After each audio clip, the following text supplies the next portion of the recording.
The station was burning when woke up. She could smell smoke and metal. Her ears were ringing from the explosion that had thrown her across the room. Red emergency lights flashed on and off, making shadows dance on the walls like ghosts.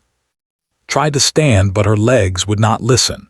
She was 24 years old, small and thin, with black hair that now hung loose and dirty around her face. She worked as a translator for Earth's first diplomatic team. She spoke 9 alien languages. She had trained for 5 years to be here. Nobody had trained her for this. The door to her quarters had been blown open. Through the smoke, she could see shapes moving. They were tall, almost 3 meters high, with gray skin that looked like stone. Their eyes glowed pale blue in the darkness. She had studied them. She knew their language, their customs, their history. She knew they never took prisoners. Except today, it seemed they did. 2 soldiers grabbed her arms and pulled her up. Their hands were cold and hard like metal. Tried to fight, but she was too weak. The explosion had done something to her head. Everything was spinning. They dragged her through the station. She saw bodies on the floor. Some were human, some were other species. All of them were still. They had come fast and without warning. The diplomatic mission had been a trap from the beginning. Thought about her brother. He was on the main ship, the one that stayed far from the station during meetings. Was he safe? Did he know what was happening? She held on to that thought like a rope in dark water. Was alive. He had to be. They took her to a shuttle. Inside, other prisoners sat in chains. Most of them were crying. One alien, a species did not recognize, was praying in a language that sounded like water flowing over stones. They ignored them all. An officer entered the shuttle. He was different from the soldiers. His armor was darker, covered in symbols that recognized as military honors. He moved slowly like someone who had all the time in the world. When he looked at the prisoners, there was no hate in his eyes. There was nothing at all. They were not people to him. They were just problems waiting to be solved. His name, would learn later, was Commander. He was the most famous interrogator in the Empire. In 300 years, he had never failed to break a subject. He had made generals give up their armies. He had made priests deny their gods. He had made mothers betray their children. He looked at for a long moment. She was the only human in the group. He studied her the way a scientist might study a small insect. Then he made a note on his device and moved on. The shuttle left the burning station and flew toward a larger ship waiting in the darkness of space. The ship was black, almost invisible against the stars. Its name, painted in script along the side, translated to Silent Scream. Had heard stories about this ship. Every species in the galaxy had. It was where they took people who had secrets. It was where those people stopped having secrets. And then it was where those people stopped being people at all. The prisoners were separated when they arrived. Was taken down long hallways that all looked the same. Gray walls, cold lights, no windows. She could hear sounds coming from behind closed doors, screams, crying, sometimes laughter that did not sound sane. They put her in a small cell. It had a bed, a toilet, and nothing else. The walls were smooth and featureless. There was no way to tell time. There was nothing to do but sit and wait and think about what was coming. Sat on the bed and wrapped her arms around herself. She was shaking. She was more afraid than she had ever been in her life. She wanted her mother. She wanted her brother. She wanted to be anywhere but here. But she was here, and she had to survive. She closed her eyes and tried to remember what she knew about They believed in order above all things. They saw the galaxy as a machine that needed to run smoothly. Other species were either useful parts of that machine or they were problems. Humans were new to the galaxy. They had not decided what humans were yet. They believed that humans had a weapon, a secret weapon that could destroy fleets, crack planets, end wars before they started. The rumor had spread across the galaxy for years. Earth's leaders it again and again. But they did not believe in denials. They believed in proof. Did not know if the weapon was real. She was just a translator. She knew languages, not military secrets, but they would not believe that. They would ask her questions she could not answer, and when she could not answer, they would hurt her until she did. She thought about the stories she had heard, the prisoners who had broken in hours, the ones who had given up everything they knew just to make the pain stop. She wondered how long she would last. Through the walls, she could hear someone screaming. Put her hands over her ears and began to sing. It was an old song, one her grandmother had taught her when she was small. The words were Korean, soft and sad, about a bird flying home through the rain. She sang it again and again until her voice was the only thing she could hear. Tomorrow, they would begin their work. Tonight, she would remember who she was. Commander believed in method. He did not believe in anger. He did not believe in hate. These were emotions, and emotions made interrogators weak. Pain was a tool, nothing more. Like any tool, it had to be used correctly. He stood in the observation room above Interrogation Chamber 7 and watched the human female on the screen. She sat in a metal chair, her wrists and ankles locked in place. Machines surrounded her, each one designed to find a different kind of hurt. They had spent centuries perfecting these machines. They knew exactly how much pain a body could take before it broke. But humans were new. Nobody knew their limits yet. Officer Kell stood beside the commander, waiting for orders. Behind them, Technician Mora checked the equipment readings. Everything was ready. Went down to the chamber. The door opened with a soft sound. The human looked up at him with eyes that were red from crying. She had been in the cell for 2 days. No food, no water, no sleep. This was standard. A hungry, tired, scared subject was easier to break. He sat across from her and spoke in perfect Earth Common. The learned languages faster than any species in the galaxy. It was one of many things that made them superior. "Your name is Park," he said. "You work as a translator for Earth's diplomatic corps. You have a brother named who serves on the military vessel Defiance. Your parents live in a city called. Your grandmother died 3 years ago. You still dream about her sometimes." Stared at him. Her face went pale. They knew everything about her. They had been watching, listening, studying for longer than she could imagine. "I want to make something clear," continued. "I do not want to hurt you. Pain is unpleasant for everyone. It would be much easier if you simply told me what I need to know." His voice was shaking when she spoke. "I do not know anything. I am just a translator. I do not know about any weapons." Nodded slowly. He had heard this before. Every subject said this in the beginning. It was always a lie. The machine started. The pain was like nothing had ever felt. It went through her whole body, from her fingers to her heart to the inside of her skull. It was not just physical. The machines found her memories and made them hurt. She saw her grandmother dying again. She saw her childhood home burning. She saw her brother's face twisted in agony. She screamed until her throat was raw. She begged for it to stop. She promised to tell them anything they wanted. But when they asked about the weapon, she could only say the truth. She did not know. Believed her. He could see in her eyes that she was not lying. But this did not matter. His orders came from the High Council itself. They believed humans had a secret.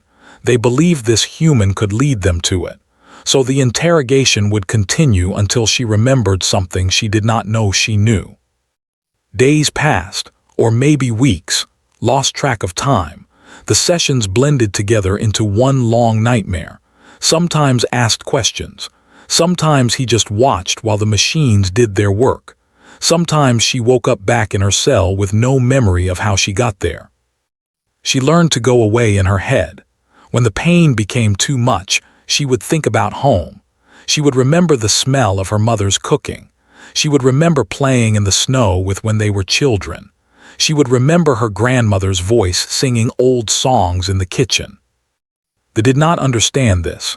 Their machines showed that her pain levels were at maximum, but somehow she was still resisting. How was this possible? How could such a small, weak creature hold out against their most advanced technology? Officer Kell suggested that humans might process pain differently than other species.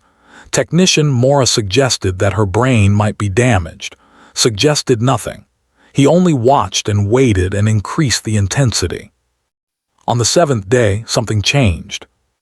Was strapped to the chair as usual. The machines were running at a level that had killed subjects from other species. Her body was covered in burns and bruises.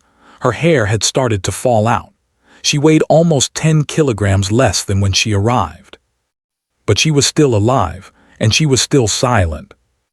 Stood in front of her and looked into her eyes. What he saw there surprised him. He had broken thousands of subjects. He knew what surrender looked like.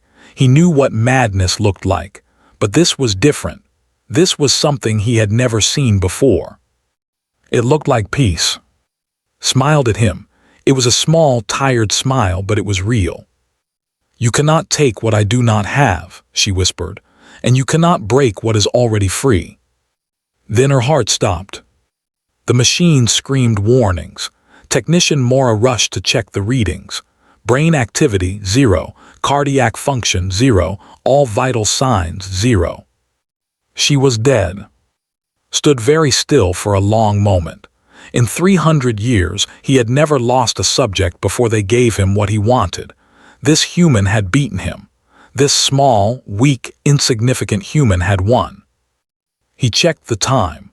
1847, Standard Galactic Time. He would remember that number for the rest of his life. "Prepare the body for study," he said finally. "Perhaps we can learn from her dead what we could not learn from her alive." He walked out of the chamber without looking back. He did not know that 37 minutes later, everything would change. Technician Mora had seen many dead bodies in her career. This was normal on the silent screen. Subjects died all the time, some from the interrogation, some from their own despair. Death was as common here as breathing. But something about this human made her uncomfortable. The body lay on the metal table in Medical Bay 3. Mora had removed the restraints and cleaned the wounds. Standard procedure. The human looked almost peaceful now, like she was only sleeping. Mora found herself wondering what the human had dreamed about in those final moments. She turned away to write her report. The tablet glowed softly in the dim room. Subject 7 Alpha species, human status, deceased time of death, 1847 SGT cause, cardiac failure during enhanced interrogation. Behind her, something moved. Mora heard a soft sound like fabric sliding against metal. She thought it was just the ship settling. Old vessels made strange noises. She kept writing. Then she heard breathing. Mora turned around slowly. Her hearts, both of them, stopped beating for a long moment. The human was sitting up. Her eyes were open. Her chest was rising and falling. Her wounds were still there, still raw and bleeding, but she was alive. She was looking at Mora with an expression that was completely calm. "How long was I gone?" the human asked. Mora screamed. Guards came running. Scientists came running. Commander came last, pushing through the crowd that had gathered outside the medical bay. When he saw sitting on the table, he stopped in the doorway. For the first time in 300 years, he did not know what to do. Looked at him and smiled. It was not a nice smile. "You stopped too soon," she said. Her voice was different now, deeper, more sure. "Shall we continue?" Nobody moved. Nobody spoke. They had conquered half the galaxy. They had defeated armies and broken empires, but none of them had ever seen anything like this. Found his voice. Restrain her, take her back to the interrogation chamber. The guards hesitated. They were looking at like she was a ghost, like she was something from the old stories their grandmothers used to tell them, stories about things that should not exist. Now shouted. They grabbed her and dragged her back to Chamber 7, followed, his mind racing. There had to be an explanation. Maybe the machines had been wrong. Maybe she had never really died. Maybe this was some kind of human trick. He started the interrogation again. The machines powered up. The pain began. Did not scream this time. She sat in the chair and watched with those calm, knowing eyes. When the pain became very bad, she simply closed her eyes for a moment. Her vital signs dropped. Her brain activity stopped. She died. And 8 minutes later, she came back. Tried again and again and again. Each time she died faster. Each time she came back sooner. It was like she was learning how to do it. Like death was just a door she could walk through whenever she wanted. On the 5th death, she started talking. "It is very quiet there," she said when she woke up. "Very dark, but not empty. There are things waiting in the darkness. Old things. They know your name, Commander." Told himself this was just psychology. She was trying to scare him. It was a technique he had seen before. But her eyes. There was something in her eyes that had not been there before. Something that had seen things no living creature should see. "Your species fears death," continued. "You should. The things I have seen on the other side. They remember everything. Every life you have taken, every scream you have caused, they are keeping count." Word spread through the ship. The guards whispered to each other in the hallways. The scientists argued in the laboratories. Some said she was a demon. Some said she was a god. Some said she was proof that everything they believed was wrong. Officer Kell came to on the 3rd day. His face was gray and his hands were shaking. "Commander, I request transfer off this vessel." Looked at him coldly. "Request." "Sir, with respect, the crew is falling apart. Nobody will go near Chamber 7 anymore. Last night, 2 guards reported hearing voices coming from the human cell. Voices speaking in languages that do not exist." "Impossible." "I heard them myself, sir." Dismissed him. But later that night, he walked past Chamber 7. He told himself he was just checking security. He told himself there was nothing to fear. Then he heard it. A voice coming from inside the cell. No, not one voice. Many voices, dozens of them, hundreds. They were speaking together, overlapping, creating sounds that should not come from a human throat. And they were saying his name. Walked away. He walked slowly because running would mean he was afraid, and Commander was never afraid. But his hands were shaking, and he did not sleep that night. In her cell, sat in the darkness and listened to the silence. She was not alone anymore. Something had come back with her from the other side. Something old and patient and very, very angry. She had died 11 times now. Each time, she went a little further into the darkness. Each time, she brought a little more of it back with her. The thought they knew about pain. They were about to learn about fear. The silent scream was dying. Not physically. The engine still worked. The life support still hummed. But something else was dying, something that could not be measured by machines. It started small. Guards refused to walk certain hallways at night. Scientists forgot how to do simple calculations. Officers who had served for decades suddenly could not remember their own names. Everyone on the ship felt it, a pressure in the air, a weight on their souls. And at the center of it all was the human. Commander had stopped the interrogations. There was no point anymore. Every time died, she came back stronger. Every time she came back, the ship got worse. Some of the crew said she was doing it on purpose. Some said she could not control it, did not know which possibility was more frightening. He stood outside her cell now, looking through the small window in the door. She was sitting on the floor with her eyes closed. Her body was ruined. Burns covered her arms. Her hair was almost completely gone. She should have been in agony, but her face was peaceful. She opened her eyes and looked directly at him. "Commander," she said, "I was hoping you would visit." Did not enter the cell. He had stopped doing that after the 8th death. "What are you?" he asked. Smiled. It was a gentle smile, almost kind. "I am human, just like I was before, just like I will always be." Humans do not come back from death. You do not know what humans do. You have only met us for a few years. You looked at our small bodies and our short lives and you thought we were weak. You were wrong. Leaned closer to the window. My species has conquered half the galaxy. We have broken every race we have ever met. You are nothing. Stood up slowly. She walked to the door and pressed her hand against the glass. Her fingers were twisted and broken, but she did not seem to notice. You have broken bodies, she said. You have broken minds, but you have never met a species like us before. You do not understand what we are. Then explain it to me. We are the species that refuse to stay dead. From the very beginning, our ancestors looked at death and said no. They fought against it with everything they had. They invented medicine to delay it. They invented religion to explain it. They invented stories to defeat it. Death is our oldest enemy, Commander, and we have been fighting it for 100,000 years. Shook his head. Pretty words, but you still died on my table. You still screamed and begged. Yes, agreed. I did, but I came back. And each time I come back, I bring a little piece of the other side with me. Can you feel it? The darkness that follows me now. It is not mine. It belongs to all the creatures your empire has killed over the centuries.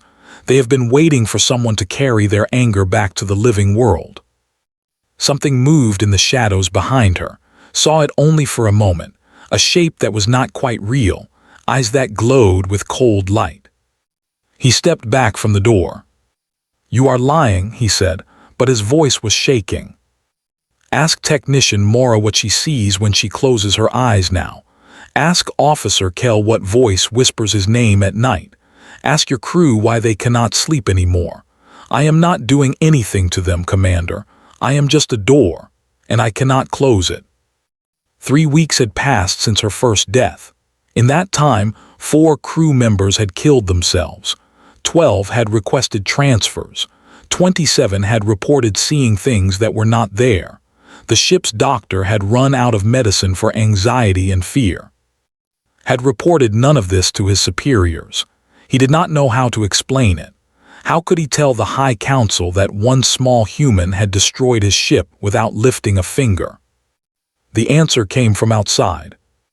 Alarms started screaming throughout the vessel. Red lights flashed on every deck. A voice announced over the speakers, "Alert! Unidentified vessel approaching. Alert! We are being targeted." Ran to the command center. On the screen, he saw a human ship. It was small compared to the silent scream.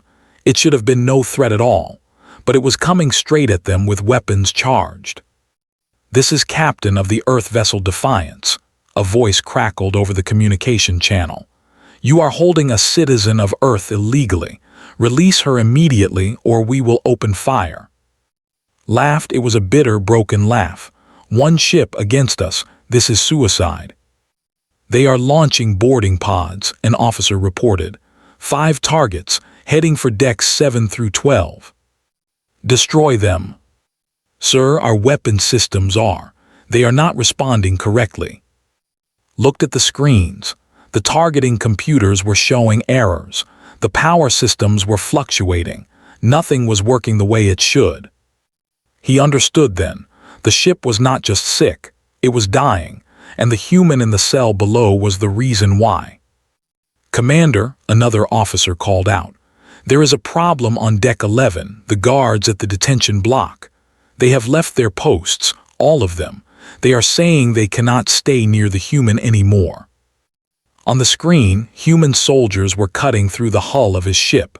They were coming for her, and there was nothing he could do to stop them. Closed his eyes. For the first time in 300 years, he prayed. The rescue team moved fast through the empty hallways of the silent scream. Lieutenant Park led the way, his weapon ready, his heart pounding. He had not slept in 3 weeks, not since he learned his sister was taken, not since he started planning this impossible mission. They met no resistance. The guards had abandoned their posts. Some were hiding in locked rooms. Some were sitting on the floor, staring at nothing. One officer was crying in a corner, repeating the same words over and over in a language nobody understood. "What happened here? One of the soldiers whispered. Did not answer, he did not want to know. They found the detention block after 10 minutes of searching. The cells were all empty except one. Ran to the door and looked through the window. His sister was sitting on the floor. She looked up at him and smiled. Took you long enough, she said. Broke the lock and pulled the door open. He wanted to hug her, to hold her, to make sure she was real, but something stopped him, something in her eyes that he did not recognize. He said carefully, Are you okay? She stood up slowly. Her body was damaged, covered in wounds that should have killed her, but she moved like nothing was wrong, like the pain did not matter anymore. I am fine, she said. Better than fine. I learned things I need to tell people. They took her back to the Defiance. They did not try to stop them. The silent scream just sat there in space, dark and quiet, like a dead thing floating in the ocean. Captain met them in the medical bay. He was a tall man with gray hair and kind eyes. He had known since she was a child. He had helped train her for the diplomatic corps. Now he looked at her like he was seeing a stranger. Lieutenant Park, he said too, your sister needs to be examined by doctors. I do not need doctors, said. Her voice was calm and certain. I need to speak to Earth, all of Earth. What I learned on that ship, it changes everything. 1 month later, she stood in a room in Geneva. The most powerful people on Earth sat before her, presidents and generals, scientists and admirals. They had heard the stories about what happened on the silent scream. They had read the reports, but they did not understand. Would help them understand. They believed we had a secret weapon, she began. They tortured me for weeks trying to find it. They killed me 11 times trying to make me talk, but I could not tell them what they wanted to know, because the weapon is not a thing. It is not a machine or a bomb or a technology. She paused and looked around the room. The weapon is us, all of us, every human being who has ever lived. She explained what she had learned. Humans were different from other species in the galaxy, not physically, not intellectually, but in some deeper way that science could not measure. When humans died under extreme stress, something happened, something that did not happen to any other species. They came back. Not always, not everyone, but often enough to matter. The human will to survive was so strong, so absolute that death itself could not always hold them. It was not magic. It was not religion. It was just what humans were. The thought death was the ultimate weapon, said. They thought if they could kill us, they could win, but they cannot kill us. Not really, not forever, and now they know it. She told them about the fear she had seen in Commander's eyes. She told them about the crew who had lost their minds. She told them about the darkness she had brought back from the other side. They will tell others, she said. They will warn the other empires, the other species who think humans are weak. They will tell them what happens when you push us too far. What happens when you break us. We come back. We always come back, and we bring something with us. The room was silent. Nobody knew what to say. Finally, an old general in the front row spoke. What do you want us to do with this information? Smiled. It was a strange smile, knowing and sad at the same time. Nothing, she said. You do not have to do anything. The message is already spreading. Every species that hears about what happened on the silent scream will think twice before attacking Earth. They will look at us and remember, humans cannot stay dead. 6 months later, returned to active duty, not as a translator anymore. Now she was a negotiator. She sat across from warlords and tyrants, from generals and emperors. She smiled at them with eyes that had seen the other side. The negotiations always went well. Her brother worried about her. She was different now, quieter, older in ways that had nothing to do with time. Sometimes at night he heard her talking in her sleep, not in Korean, not in any human language, in sounds that made his skin crawl and his heart race. Are you happy? He asked her once. Thought about it for a long time. I am at peace, she finally said. I know what waits on the other side. I know it waits for everyone. But I also know something else. I can go there and come back, as many times as I need to, as many times as it takes. She looked out the window at the stars. They wanted to break me, she said softly. They wanted to make me afraid of death, but now death is afraid of me, and so are they. Somewhere in the galaxy, the Empire quietly from 3 star systems. Other species canceled invasion plans. Trade routes opened that had been closed for centuries. Earth was no longer weak. Earth was no longer prey. And in a small apartment in Seoul, a young woman sat by the window and watched the sun rise. She had died 11 times. She had seen the darkness beyond death. She had carried the anger of thousands back to the land of the living. But she was still human, still here. And that, in the end, was what made humans terrifying. They would not stay dead. They would never stay dead. And now the galaxy knew it.